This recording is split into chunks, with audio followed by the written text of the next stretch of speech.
सरदार वल्लभ भाई पटेल को लेकर कांग्रेस और बीजेपी में छिड़ी सियासी घमासान में आज एक नया मोड़ आ गया। सरदार वल्लभ भाई पटेल के नाम पर सियासी चक्रव्यूह रचने में लगे गुजरात के मुख्यमंत्री नरेंद्र मोदी ने आज प्रधानमंत्री के मंच को भी सियासी मंच में बदल दिया। मौका अहमदाबाद में सरदार पटेल के एक म्यूजियम के उद्घाटन का था। यहां प्रधानमंत्री मनमोहन सिंह और नरेंद्र मोदी दोनों मौजूद थे। परंपरा के मुताबिक इस मंच से सियासत नहीं होनी चाहिए थी, लेकिन मोदी ने जब माइक संभाला तो उन्होंने पीएम की मौजूदगी में कांग्रेस पर तीखा हमला बोल दिया। मोदी ने कहा कि अगर सरदार वल्लभ भाई पटेल देश के पहले प्रधानमंत्री होते तो देश की तस्वीर कुछ और होती। मोदी के इस बयान ने सियासत की दुनिया में तूफान खड़ा कर दिया है। छिड़ी जंग में अब लड़ाई विरासत पर छिड़ गई है। कांग्रेस और बीजेपी के बीच सरदार वल्लभ भाई पटेल की विरासत को लेकर छिड़ी जंग में आज प्रधानमंत्री मनमोहन सिंह भी मंच पर सियासत से नहीं बचे। मोदी ने मनमोहन के मंच पर नेहरू गांधी परिवार को निशाना बना दिया। सरदार पटेल पर यह लड़ाई यही नहीं थमी। मोदी ने यहां सरदार पटेल की नीतियों का उदाहरण पेश किया। वहीं मनमोहन सिंह ने कहा कि उन्हें इस पर गर्व है कि सरदार पटेल कांग्रेसी थे और कांग्रेस की विचारधारा पर भरोसा करते थे। मुझे इस बात की और भी खुशी है कि मैं जिस राजनीतिक दल का सदस्य हूं, सरदार पटेल का संबंध भी उसी राजनीतिक दल से रहा। कांग्रेस के कराची सेशन में पार्टी के अध्यक्ष भी चुने गए। हम सबका ये कर्तव्य बनता है कि हम अपने देश की जनता को और खासकर नौजवानों को सरदार पटेल के जीवन और उपलब्धियों से और बेहतर तरीके से वाकिफ कराएं। 1919 में, बहुत पुरानी बात, सरदार वल्लभ भाई पटेल अहमदाबाद म्यूनिसिपालिटी के काउंसिलर थे। वो कितने विजनरी थे, कितना दूर का सोचते थे, और शायद इस बात को दुनिया को भी पता नहीं है। आज विमेन रिजर्वेशन के लिए भांति भांति के कोई दावे होते हैं, कोई कहता है मैंने किया, कोई कहता है मैंने किया। 1919 में अहमदाबाद म्यूनिसिपालिटी में जब सरदार पटेल एक काउंसिलर थे, 1919 में वो एक प्रस्ताव लाए थे और लोकल सेल्फ गवर्नमेंट में विमेन रिजर्वेशन का प्रस्ताव यहां पारित करवाया था। सरदार साहब ने सर्वसम्मति से पारित करवाया था। आजकल नरेंद्र मोदी धुआंधार रैलियां कर रहे हैं, जिस भी मंच से उन्हें मौका मिलता है कांग्रेस पार्टी पर जमकर निशाना साधते हैं। लेकिन इस मंच का इस्तेमाल क्या ऐसा करने के लिए होना चाहिए था? अपने आप कर गए, अचानक बोल गए, या फिर सोच समझ कर नरेंद्र मोदी ने ऐसा कुछ किया है? बात करेंगे। हमारे साथ एनके सिंह जी हैं, ग्रुप एडिटर लाइव इंडिया, साथ ही Pradeep Singh, editor live India newspaper, हमारे साथ जुड़ चुके हैं।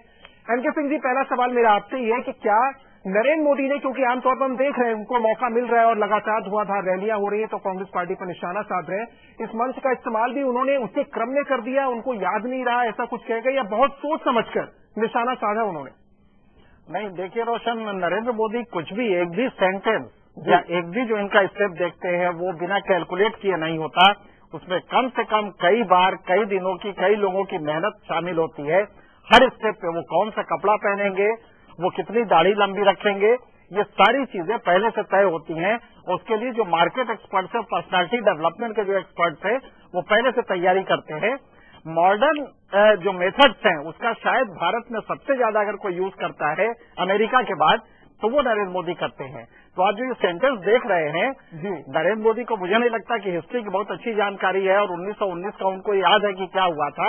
लेकिन ये वो क्षण है जिसमें इंग्लैंड में भी विमेन लिबरेशन का एक फेज आया था और पहला वहां पे विमेन उसका रिजर्वेशन का, विमेन को जो वोटिंग राइट था वो 1920 में यूरोप में भी मिलना शुरू हुआ था, खास करके इंग्लैंड में। तो उसी का जिक्र कर रहे हैं और उसी समय सरदार पटेल ने भी इसको, चूंकि इंग्लैंड में हो रहा था तो उस समय आपको याद होगा कि पार्लियामेंट्री सिस्टम जो जो इंग्लैंड में होता था उसी को भारत भी नकल करता था, भारत के नेता भी वही चाहते थे। तो ये जो मोदी ने कहा है कि पटेल उस समय रिजर्वेशन चाहते थे, ये वो फेज था यूरोप में कि महिलाओं को वोटिंग राइट दिया जा रहा था, उसीलिए वो रिजर्वेशन की बात कर रहे हैं।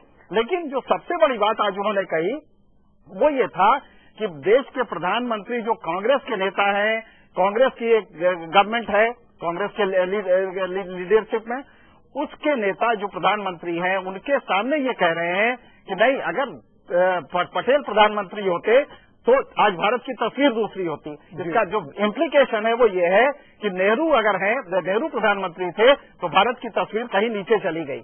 ये एक इनडायरेक्ट रेफरेंस है जो कि कोई भी प्रधानमंत्री के लिए थोड़ा असहज कर सकता है।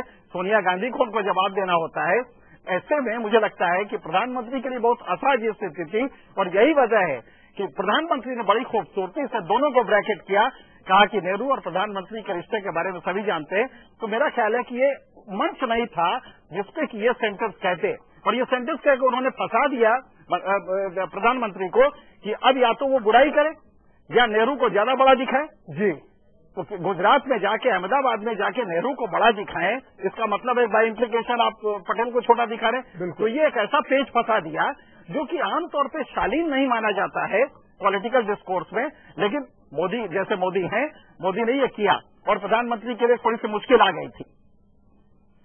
सुधीर जी, लेकिन जो कुछ आज नरेंद्र मोदी ने कहा मंच से, जिसका जिक्र भी अभी एनके सिंह जी ने कहा, और उसके बाद प्रधानमंत्री जब मंच पर आए तो उन्होंने कहा, ऐसा लगा कि विरासत की लड़ाई हो रही है एक तरीके से। उन्होंने सेक्युलर भी बताया सरदार पटेल को और साथ ही खूबियां भी गिनाई और ये भी कहा कि मत अलग अलग हो सकते थे लेकिन मिलकर बहुत देश की बेहतरी के लिए काम किया। उस जवाब को भी आपका रिएक्शन चाहूंगा उस पर भी, और जो मोदी ने कहा मंच से, राजनीति एक तरीके से मंच से की है, उस पर आपका रिएक्शन क्या? देखिए रोशन, बीजेपी और उससे पहले जनसंघ दोनों की लगातार कोशिश रही है कि देश की जो बड़ी शख्सियतें रही हैं, वो चाहे कांग्रेस पार्टी के नेता हों चाहे राजनीति से बाहर के लोग हों, विवेकानंद से शुरू कर लीजिए, विवेकानंद, फिर बाल गंगाधर तिलक, पटेल, लाल बहादुर शास्त्री, इस तरह से आप नाम गिनाते जाइए। ऐसे लोग जो थोड़ा बहुत हिंदू धर्म के प्रति आस्थावान दिखते रहे हों या जिनको राजनीति में थोड़ा दक्षिणपंथी माना जाता रहा हो, भले ही कांग्रेस में रहे हों, उनको धीरे धीरे एक तरह से अडॉप्ट करने की, उनको अपनाने की कोशिश बीजेपी करती रही है और उस प्रयास को पिछले दिनों में तेज किया है, क्योंकि कांग्रेस सेकुलरिज्म के फ्रंट पर खड़े होने के कारण उन लोगों को के प्रति थोड़ा उपेक्षा का भाव रखती है। ऐसा नहीं कि डिसोन कर दिया हो कांग्रेस ने सरदार पटेल को, लेकिन आप देखिए कि आजादी के बाद से जिस तरह से गांधी परिवार को के नाम को बढ़ाया गया है, उस तरह से आजादी के आंदोलन से जुड़े दूसरे नेताओं को नहीं बढ़ाया गया। तो बीजेपी के नेता ऐसे नेताओं की पहचान करते हैं जो थोड़ा सा दक्षिणपंथी रहे हों या उस रुझान के रहे हों और उनको अपना आइकन बनाने की कोशिश करते हैं। बीजेपी, जनसंघ और आरएसएस की एक बहुत बड़ी कमी है कि आजादी के आंदोलन से उनका कोई जुड़ाव नहीं रहा। उनके पास अपना कोई आजादी के आंदोलन का हीरो नहीं है। तो इसकी वजह से ये प्रयास होते हैं। आज जो नरेंद्र मोदी ने किया और सरदार पटेल को लेकर वो जो कुछ भी कर रहे हैं, सरदार पटेल की एक बहुत गहरी छवि लोगों के मन में है, बहुत इज्जत है। देश में लोगों का आमतौर से मानना है, ज्यादातर लोगों का, कि अगर आज भारत एक है, एक हो पाया 1947-48 में, तो उसमें सबसे बड़ी भूमिका सरदार पटेल की थी। बीजेपी उस मुद्दे को हड़पने की कोशिश कर रही है, आप कह लीजिए। उसी की कोशिश में आज जो एनके सिंह जी कह रहे थे, प्रधानमंत्री की मौजूदगी में बात कह के प्रधानमंत्री को एक तरह से दुविधा में, मुश्किल में डाल दिया उन्होंने कि वो क्या करें। सरदार पटेल के खिलाफ कुछ बोले या नेहरू के पक्ष में ज्यादा बोले, कैसे उसका संतुलन बिठाएं, ये मुश्किल प्रधानमंत्री के। बड़ी शालीनता से जवाब भी प्रधानमंत्री ने दिया और उनका ये कहना है एनके सिंह जी कि प्रधानमंत्री, अब सरदार पटेल की बात करते हुए कि वो कांग्रेसी नेता थे, वो गर्व करते हैं कि वो उसी पार्टी से आते हैं जिससे सरदार पटेल जुड़े हुए थे। अगर मोदी अपने आप को किसी भी तरीके से जोड़ रहे हैं सरदार पटेल से, यानी विरासत से जुड़ाव मोदी का, अगर मैं पहला सवाल करूं तो किस तरीके से आप देखते हैं उस विरासत से मोदी अपने आप को कैसे अटैच कर सकते हैं, या कैसे वो दिखा सकते हैं कि वो कहीं समकक्ष या उस विचारधारा पर या उनके पद चिन्हों पर चलने की कोशिश कर रहे हैं? हाँ रोशन, बड़ा अच्छा सवाल है। वो प्रदीप जी ने एक बड़ी अच्छी बात कही कि कोई भी एजेंडा आजादी को लेकर संघ के पास नहीं था। संघ की स्थापना 1925 में हुई और तब से लगातार कोई एजेंडा आजादी को लेकर नहीं था। ये बात बिल्कुल सही है, लेकिन राष्ट्रीयता को लेकर था। तो मोदी का एक बड़ा सटल तरफा हमला है, जैसे कि राष्ट्रीयता, ये माना जाता है कि संघ के लिए बहुत बड़ा चीज है। बिल्कुल। तो धीरे से उन्होंने राष्ट्रीयता, पटेल के भी पर्सनालिटी से जुड़ा हुआ है, तो एक तरफ पटेल को जोड़ दिया राष्ट्रीयता से और संघ को जोड़ दिया, तो संघ और पटेल लगभग इक्वलाइज हो गए और साथ साथ हो गए, सादृश्य हो गए। ऐसे में बड़ी खूबसूरती से गुजरात प्राइड को भी ले आते हैं कि पटेल गुजरात के थे, गुजरात के मोदी भी हैं। तो आप देखें तो बड़ा सटल मैसेज है कि सरदार पटेल राष्ट्रीय, क्योंकि राज्यों का यूनिफिकेशन किया था उन्होंने, प्रिंसली स्टेट जितने भी थे उनका यूनिफिकेशन पटेल नहीं किया था, दबंगई से सेना भेज के जिस तरह से हुआ उन्होंने किया। तो एक तरफ माना जाता है कि राष्ट्रीयता के प्रतीक संघ है, दूसरी तरफ पटेल हैं, और तीसरी तरफ चूंकि गुजरात के हैं तो नरेंद्र मोदी भी राष्ट्रीयता के प्रतीक हैं। लिहाजा पटेल और नरेंद्र मोदी एक साथ हो गए। लॉजिकल डेरिवेशन अगर आप लेंगे तो बड़ी खूबसूरती से ये 3 सटल हिंट्स देके मोदी ने कई शिकार कर लिए हैं। संघ का वो जो ब्लॉक था आजादी का वो खत्म कर दिया, राष्ट्रीयता में ले आए, पटेल को ले आए और संघ पटेल के साथ अपने को भी ले आए। ये मोदी का एक टिपिकल स्टाइल है जिसकी वजह से वो कोऑप्ट कर रहे हैं, जिसको यूं कहा जा सकता है कि पॉलिटिक्स में सिंबल्स को कोऑप्ट करते हैं। तो पटेल को उन्होंने एक सिंबल बनाया, राष्ट्रीयता दी और उसको कोऑप्ट कर लिया अपने साथ। लिहाजा कांग्रेस अब ठगी से रह गई। जब मंच पे ये बोला गया कि साहब पटेल बहुत बड़े नेता थे, प्रधानमंत्री बनते देश बदल जाता, अब कांग्रेस के पास कोई विकल्प नहीं है कहने के लिए कि वो कहे कि नहीं साहब नेहरू ने भी बहुत अच्छा किया, मॉडर्न इंडिया का आर्किटेक्ट कहा जाता है उनको। ये सब बातें कांग्रेस वहां मंच पे कह नहीं सकती थी। लिहाजा मोदी ने एक चेकमेट जो शतरंज में होता है, ये शतरंज के चेकमेट की तरह ये मूव किया था। आपने तो शुरुआत में कहा काफी अहम है कि मोदी अगर कुछ कहते हैं, कुछ करते हैं तो निश्चित तौर पर बहुत कैलकुलेटेड मूव होता है, बहुत नपातुला सोच समझकर चला हुआ कदम। ये बयान भी उसी तरह से जोड़कर देखा जा रहा है जिसका विश्लेषण हमारे जानकार कर रहे हैं। एक ब्रेक के लिए हमें यहाँ पर रुकना है, लेकिन क्या ये वाकई कोई बहस का मुद्दा है कि कौन पहला प्रधानमंत्री होता है और स्थिति देश की क्या होती, इस पर भी हम बात करेंगे। एक छोटे से ब्रेक के लिए रुक रहे हैं, बहुत जल्द लौटते हैं।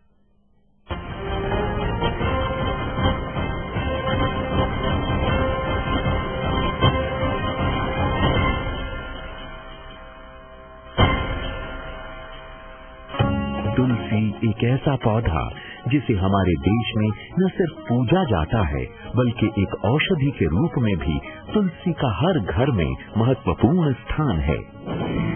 योग एवं प्राकृतिक चिकित्सक श्री अनिल बंसल के नेतृत्व में कार्यकुशल डॉक्टर्स की टीम ने अत्यंत मेहनत एवं शोध के बाद तुलसी अमृत का निर्माण किया है। तुलसी अमृत की 2 बूंदों को पानी, चाय, शहद या दही आदि में मिलाकर लेना है। ये तुलसी के बहुगुण ही है, जिसके कारण तुलसी को देव पुराणों एवं आयुर्वेद में सर्वश्रेष्ठ स्थान दिया गया है। तुलसी भगवान श्री कृष्ण की भी प्रिय रही है। तुलसी का आध्यात्मिक महत्व किसी से छुपा नहीं है, इसलिए तुलसी अमृत आपको स्वस्थ रखने के साथ साथ मानसिक शांति भी प्रदान करता है। आपस में मियाँ बीबी में जो झगड़े हो जाते हैं तो तुलसी अमृत के सेवन करने से, क्योंकि विद्युत में उससे तेज उत्पन्न हो जाती है तो घर से नेगेटिविटी दूर हो जाती है। जो मियाँ बीबी का जो आपस में झगड़े होते हैं, झगड़े कम होने लग जाते हैं। ये तुलसी अमृत के लाभ देखे गए हैं। तुलसी अमृत न सिर्फ भयानक नशों से मुक्ति दिला सकता है बल्कि व्यक्ति के शरीर में फिर से पहले जैसी ही स्फूर्ति भी लौटा लाता है। यही नहीं, तुलसी अमृत पेट के सभी प्रकार के रोगों में अत्यंत प्रभावशाली है। जी हाँ, करता सबका हित। तुलसी अमृत। तुलसी अमृत GMP ISO द्वारा प्रमाणित भी है, यानी तुलसी अमृत गुणकारी होने के साथ साथ बेहतर गुणवत्ता की भी गारंटी देता है। यदि आप भी तुलसी अमृत के गुणकारी लाभ प्राप्त करना चाहते हैं तो स्क्रीन पर आ रहे इन नंबर्स पर अभी कॉल कीजिए।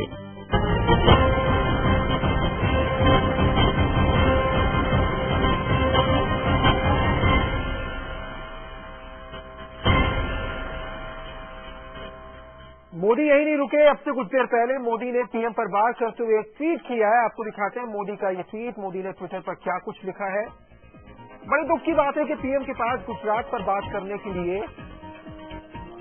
वक्त नहीं है, लेकिन कांग्रेस के दफ्तर राजीव गांधी भवन जाने का वक्त था। और याद दिला दें कि ये मंच से भी मोदी ने जिक्र किया था बहुत थोड़ी देर के लिए कि और ज्यादा वक्त यहां पर दिया जा सकता था अगर वो राजीव गांधी भवन नहीं जाते। प्रदीप जी, अभी भी, और ये बहुत स्वाभाविक था कि मोदी इस पर, क्योंकि आखिरी बार मोदी कुछ ना कुछ कहते चलते हैं, उन्होंने कुछ कहा, उस पर पीएम ने रिएक्शन दिया, औपचारिकता पूरी हो गई, मंच से वो दोनों चले गए। इसके बाद एक ट्वीट आया और ट्वीट में ये कहा गया कि गुजरात को और ज्यादा वक्त देते या उस पर बात करते तो बेहतर होता, राजीव गांधी भवन जाने की बजाय। कैसे देखा जाए इसे? देखिए रोशन, नरेंद्र मोदी जो एनके सिंह जी ने कहा कि उनका हर कुछ बहुत प्लान्ड होता है, वो केवल उस इवेंट के लिए प्लान करके नहीं चलते, वो कई कदम आगे की सोचकर जो है प्लानिंग करते हैं कि अगर इसका जवाब आएगा तो हमारा क्या जवाब होगा, इसका हम क्या क्या फायदा उठा सकते हैं, इस मुद्दे को हमको कहां तक ले जाना है।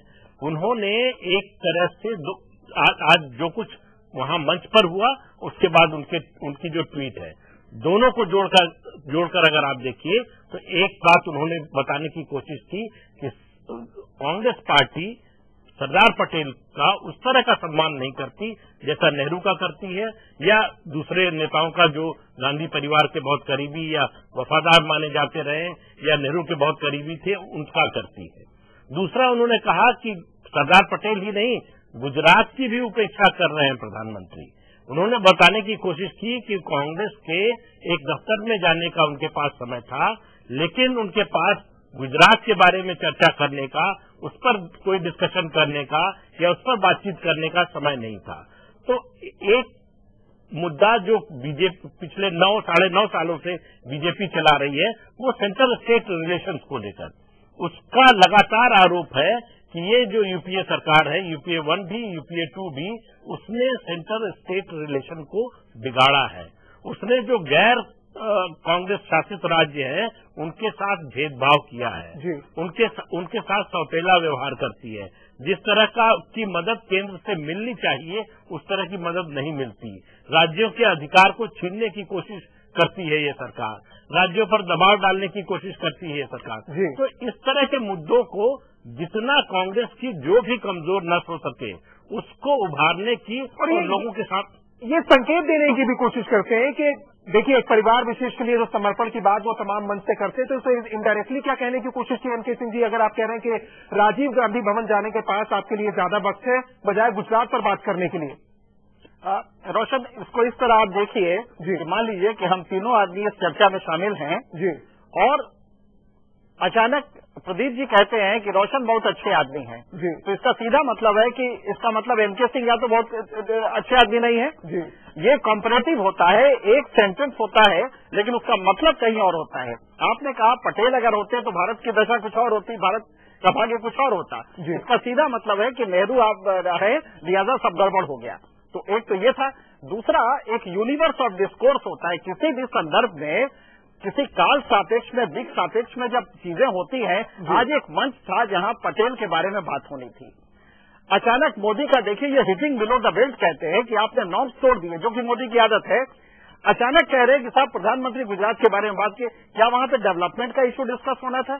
अगर होना था तो प्रधानमंत्री के पास डेवलपमेंट के लिए बहुत चीजें हैं जो बता सकते हैं। भारत का जीडीपी $1.86 ट्रिलियन है, आज दुनिया के 7 देशों में भारत है, ये भी प्रधानमंत्री कह सकते थे।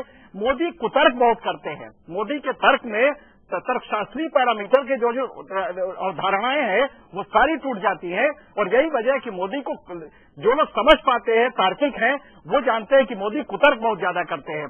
आज ही आप देखिए, इस ट्वीट का कोई मतलब नहीं है कि उन्होंने गुजरात के बारे में बात नहीं किया, ये मुद्दा ही नहीं था वहां पे मंच में। लेकिन एज प्रिडिक्टेड जैसे आप कह रहे हैं सर, ये एज प्रिडिक्टेड यानी, और ये माना भी जा रहा है कि मोदी अगर मंच पर जाएंगे, स्वाभाविक औपचारिकताएं जो होती है उसके अलावा भी कुछ ना कुछ उनकी लाइन में, कुछ ना कुछ उनके अंदाज में हो सकता है। आज हुआ भी, और एक बिल्कुल साफ तौर पर शुरुआत उन्होंने की तो उन्होंने कहा कि आपकी सरकार ने गुजरात को इतने मेडल दिए, हमने बेहतर काम किया, विकास के मोर्चे की बात पीएम के सामने बैठकर कर दी, और दूसरी तरफ सरदार पटेल को लेकर बात कर दी। इसका कोई बोनस पॉइंट भी मिलता है जो आप कह रहे हैं कुतर्क करते हैं, इसका क्या मोदी को लग रहा है कि बोनस मिल रहा है उन्हें कुछ? नहीं, मोदी एक्चुअली होता है कि समाज में लॉजिक पावर, एक समाज जो अभी अभी शिक्षा में आ रहा है, अभी पूरी साक्षरता अगर आप देखें तो 80% से कम है, ऐसे में समाज में तर्कशास्त्र बहुत अच्छा नहीं होता, लॉजिक पावर समाज की बहुत अच्छी नहीं होती है। तो इसीलिए मोदी अपील करते हैं, क्योंकि नॉर्म्स तोड़ दिया, नॉर्म्स तोड़ के आपने जो शालीन तरीका था जिसमें कि जिस संदर्भ में बात होनी थी उसको छोड़ के आप कहीं और चले गए।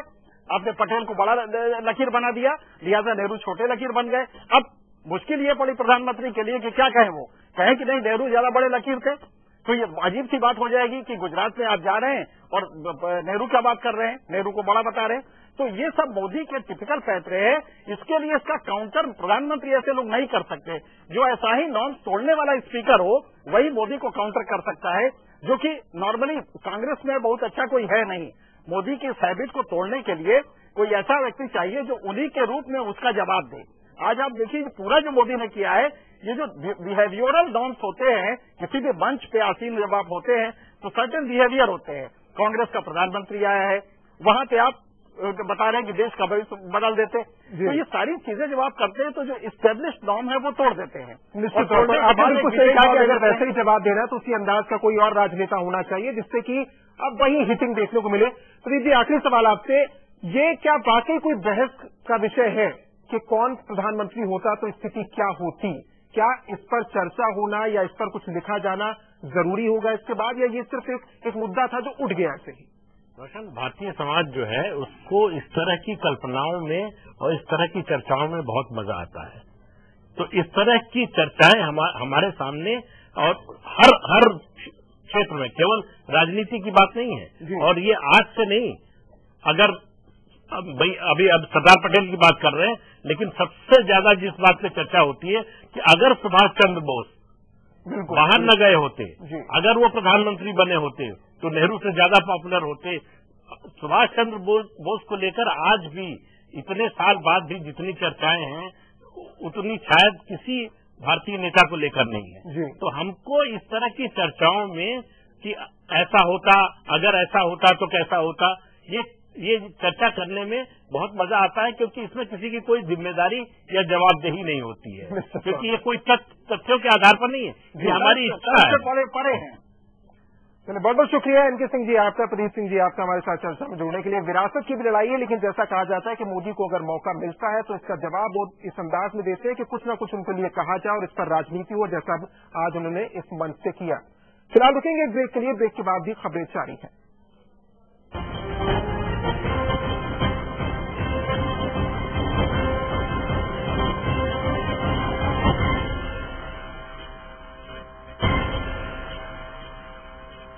समय जैसे जैसे बदलता गया वैसे वक्त के साथ साथ बच्चे भी जवां हो गए। अब उन्हें अपने घर में जो भी कुछ है उससे ज्यादा जो नहीं है इसका एहसास झट से होने लगा। पर अब उनकी खुशियां ही माँ बाप का भविष्य होती है। जमा पूंजी भावनाओं की खुशहाली लाखों की। समृद्ध जीवन multi-state multipurpose cooperative society limited.